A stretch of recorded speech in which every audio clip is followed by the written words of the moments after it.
The 60s group, the Bonzo Dog Doodah Band, worked with the Beatles, including appearing in the film Magical Mystery Tour. They were reportedly the Beatles' favourite act at the time.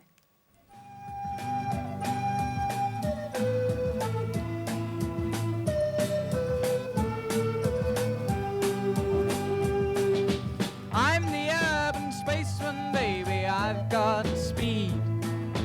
I've got everything I need. I'm the Urban Spaceman got to number 5 in 1968 and was produced by Paul McCartney. One of the Bonzos is Larry Smith, who lives near Goring in South Oxfordshire. He came into the studio earlier and told me what it was like to have Paul, now Sir Paul of course, producing their record. It was very special. It was sheer terror. We were all terrified because the Bonzos were quite unmanageable as a band.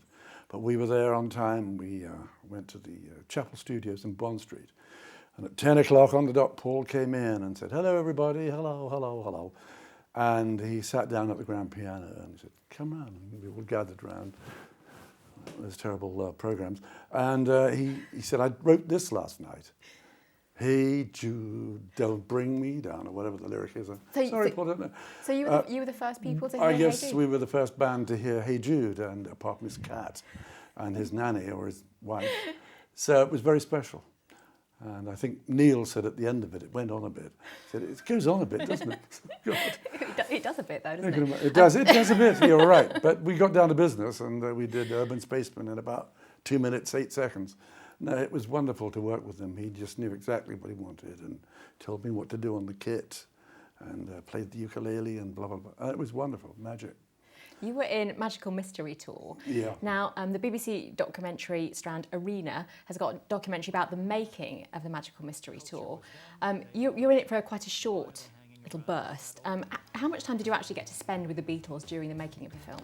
Hardly any time. I imagine the Magical Mystery coach pulled up in Soho, but they all jumped out and jumped into the strip club where we were. There you are. Recording. There you are. Oh, wow. Hello, boys.